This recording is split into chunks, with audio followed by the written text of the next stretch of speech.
Hey friends, welcome back. I am Jason, and we're talking about the most useful tree in the woods. This forest is awfully dirty. Maybe somebody should spruce up the place. Here are some of the many survival uses for the pine. What did the pine tree order for dessert? A snow cone. That is rich. I once wrote down a huge long list of all my dad jokes, and I thought I should write a dad joke book because, you know, I have a gift, clearly. But then I lost the list of all my jokes. It's very upsetting. I don't know if it's somewhere around the house, but let me know what you guys think in the comments. Should I write my dad joke book? There's tons of species of pines out there, and depending on where you live, it's a high likelihood that you're going to find at least some sort of pine near you. This one is my favorite. This is called a white pine. It's very easily identifiable, recognizable, because it's got several features that make it so. One, for example, is that the branches grow in whorls. So there's a space with no branches, and then there's a section of branches that grow in a circle all the way around its entire trunk, and then a space with no branches, and then another whorl, and then a space, then a whorl, and a whorl, and a whorl, all the way up to the top. And that's typically how they grow. There's some exceptions and based on how the tree has grown, based on where it lives, but for the most part, that's what white pine looks like, and it also has clusters of 5 needles. So if I was to pluck off one of these nice soft needles right here, that's another reason I like these. We'll talk about that for shelter construction here in a little bit, but these nice soft needles right here grow in clumps of 5. So if I pluck off one of these, almost certainly there's going to be 5 needles right there. Let me spread them out. So 1, 2, 3, 4, 5. And those are 2 very easy ways to identify the white pine.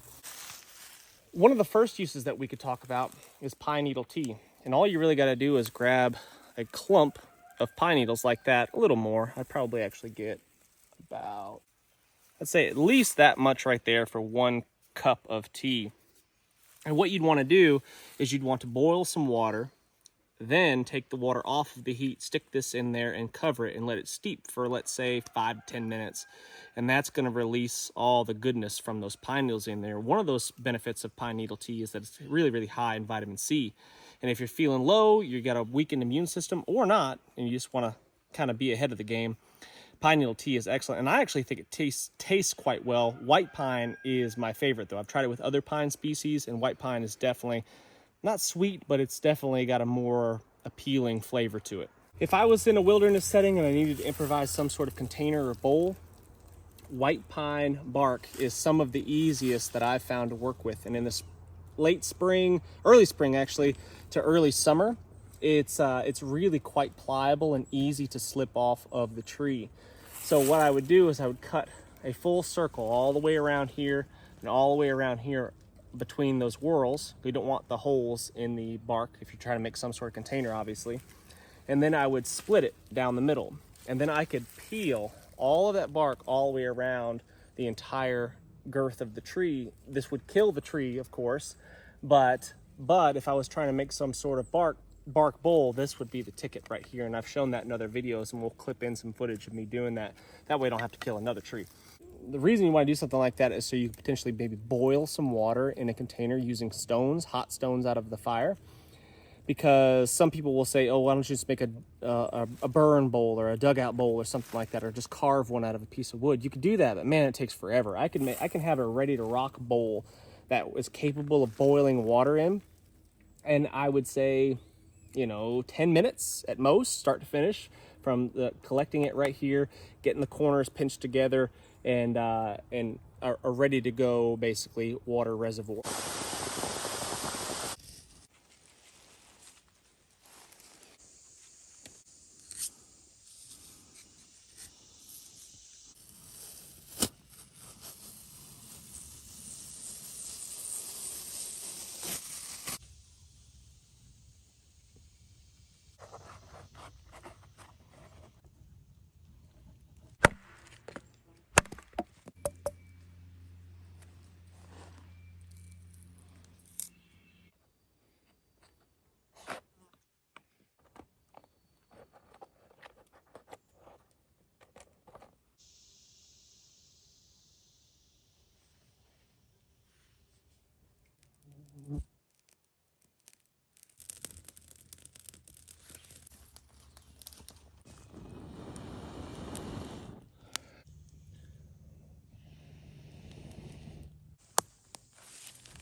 Found some excellent toilet paper if you're in need.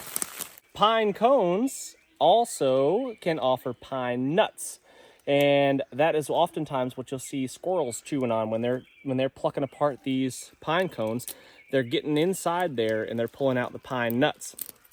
And humans can definitely eat pine nuts as well. Pine nuts are super high in fats, very, very good for you. A little bit difficult to access and to kind of harvest, but they are a really, really good survival food source if it's the right time of year.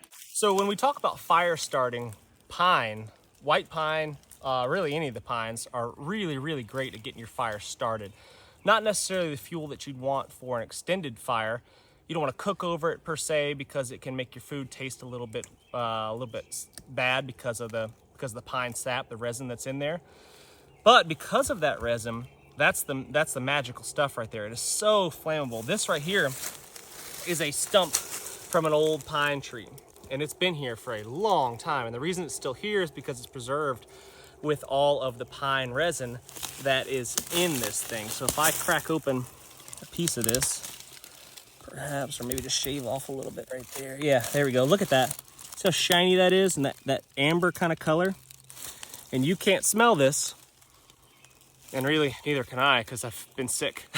I've lost my sense of smell, which is really weird.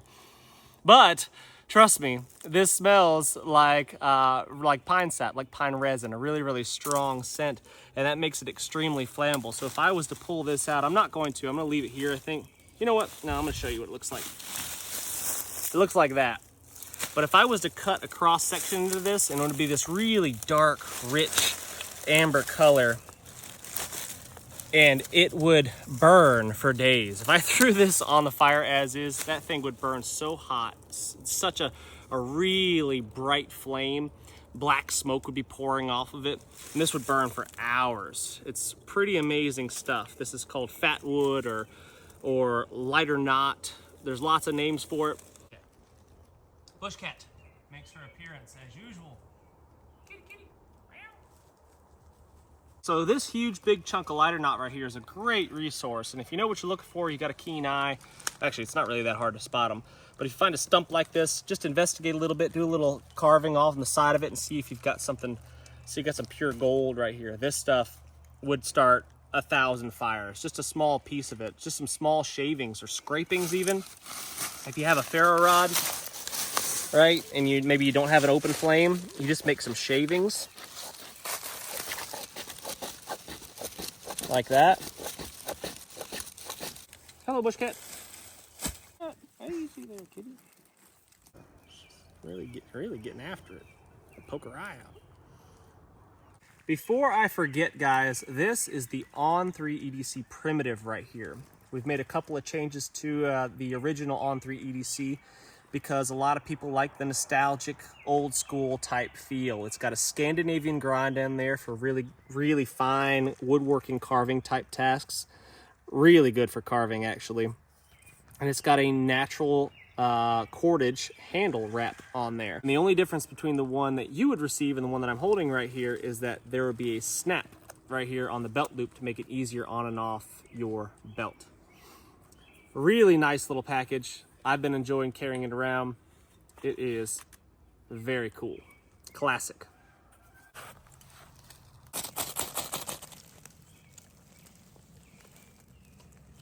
See that black smoke coming off of it?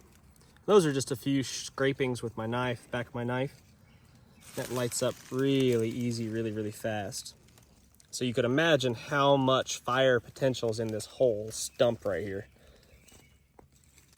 And while we're on the subject of fire starting, the white pine is the go-to for me to get my fire started for pretty much all reasons. The tiny little twigs right here are the perfect kindling. When they're off the ground like this, you get the lower branches, even off the living trees. The trees that are still alive, like the one behind you right here. That one's still perfectly alive, but all the lower branches are dead. So I would collect the tiny little twigs like this right here, and that would be used for my kindling, at least to start with.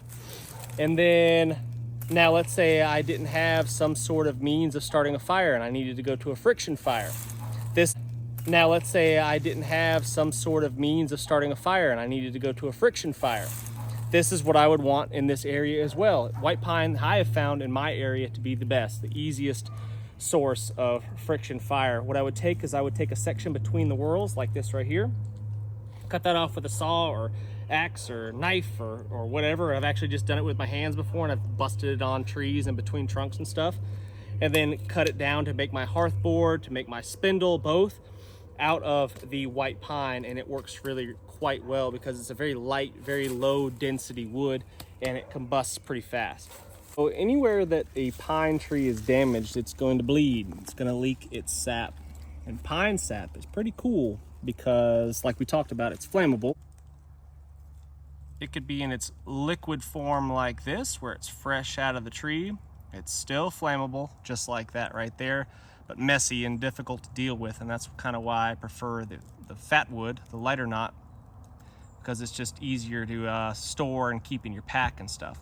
But it would burn really, really bright and really, really hot, just like this as well. One of the primary uses that I would have for sap in its current state like this, where it's liquid, is an antiseptic, right? It's going to help promote healing. It's going to keep bacteria from growing on a wound or a cut. It's very easy for things to get infected when you can't keep it really, really clean, and it's very difficult to keep wounds clean in the field. But if you could put something like this on your cuts, like the one I've got on my finger right here, I cover up that cut with that pine sap, and then I could wrap some sort of makeshift bandage around it, or if I had an actual Band-Aid, I would do that to keep it clean. That's going to help promote healing and speed up that process a little bit. Now, if the tree wasn't damaged and I wanted to tap into this tree, I could definitely do that. And one of the ways that I could do that and be able to collect it and harness it is I would cut kind of in this fashion right here, kind of a V of the tree. And eventually that'll start bleeding. That'll start sipping out here, and I'll be able to collect that pine sap right here. So here's a big clump of sap that has fallen out of the tree and stuck to some leaves, and it's semi-solidified, right? It's a nasty, sticky mess at the moment. But if I wanted to have myself some sort of light candle, makeshift candle or lantern torch at night, I could glob this onto the end of a stick like that.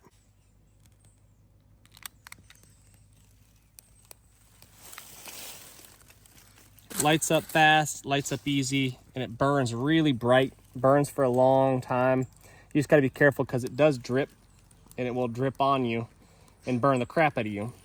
But if you needed some sort of little candle or lantern or something like that, it would be a handy thing to know. That black smoke that comes off of that pine resin burning is also a pretty good deterrent for insects. So if you're getting devoured by mosquitoes or other biting flies and no-see-ums and such, being surrounded by this black dark smoke, while sure, yeah, it may not be the most healthy thing to breathe in on a regular basis, it can definitely keep the mosquitoes at bay. And if you are getting chewed, if your face is getting chewed off by mosquitoes, you're not going to be super concerned about the toxic smoke that you're breathing in. At least I wouldn't be. This white pine right here is a perfect example of what I would want for some sort of shelter construction material. White pine is excellent because it's nice and straight. See that big straight trunk? It's nice to have straight things to work with when you're building some sort of structure. Having crooked, twisty logs makes things difficult. So if you could find straight beams like that, man, it's so much easier. Now, if I was to cut this one tree down right here, right, I just lop that thing off, carry it back to wherever my shelter site is, I could use all of these boughs off this one tree, all of them, to make myself a really, really nice shelter. Or limbed all of the branches here. So now I can use this stuff here to pile all on top of my shelter. So now what I'm doing in an attempt to waterproof this shelter, or water resist this shelter, is lay all these pine boughs on top of it, starting at the bottom and kind of working my way up just like you would with shingles. And in theory, if I point most of these pine needles facing downhill, any water that hits it will run off of one onto the next, onto the next, and onto the next, and eventually make it down to the bottom of my shelter without getting inside. And that's the theory.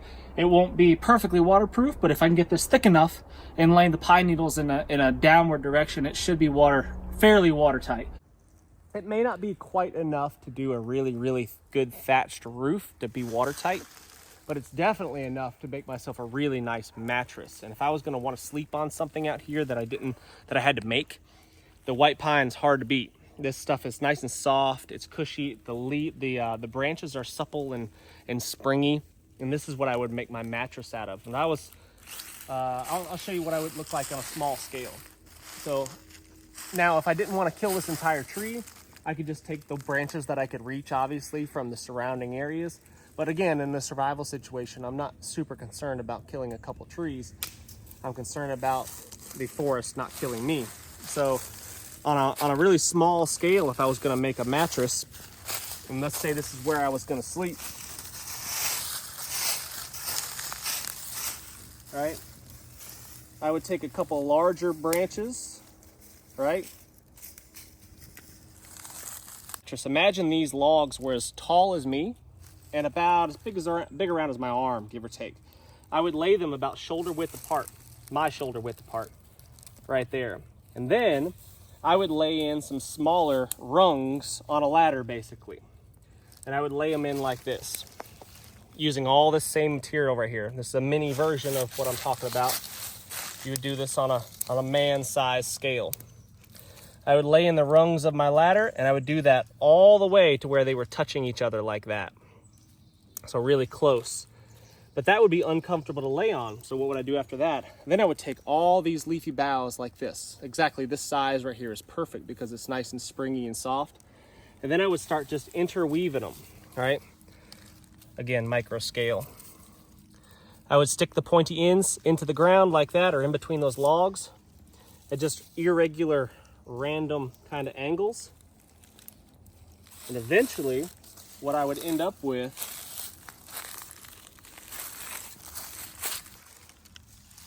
is a really nice, soft, comfortable mattress to lay on. And it's actually pretty, if you do this right, and you take your time with it, you will not regret it, because it will keep you insulated, warm, dry, elevated off of the ground, and it gives you something soft to lay on, which is not to be underestimated. You could interweave other aromatic type plants in here, such as any of your wild mints, like horse mint that grows around here, giant ragweed that grows down south a little bit, some sort of cedar, things like that. Those really pungent, smelly kind of plants will help keep mosquitoes and bugs and ticks and stuff like that away from you while you're sleeping in your mattress as well. But that right there, so you can see, this is a miniature version, obviously. This isn't even big enough for my head to lay on, but there's a huge difference. Even as warm and as dry as it is out right now, I can feel a huge difference between what this feels like and what this feels like. Sleeping on this tonight would be uncomfortable, cold, hard, cold mostly. This would be soft, comfortable, a restful night's sleep.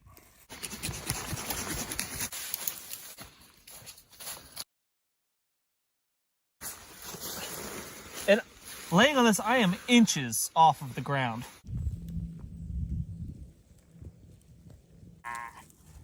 Cat hair. So here's some pine sap that we've collected from the base of another large pine tree that's just dripped off of where probably a branch was broken or something up above. And this is exactly what you'd want to use to make some sort of pine pitch glue. Now typically what you would do is you would heat this up and liquefy it, and then you would mix in some wood ash and then some sort of fibrous material. What's typically been used and what I've used before is deer poop. Rabbit poop I've heard works good too, because it's got small little tiny fibers in there that help keep that glue together. If you don't do that, if you just heat this up right here and then try to apply it as is, pretty much it becomes hard and brittle. And while it will hold, it breaks. What you want is something that's going to be able to hold and have some pliability to it. And this is what Native Americans would use to affix their arrowheads to the shafts.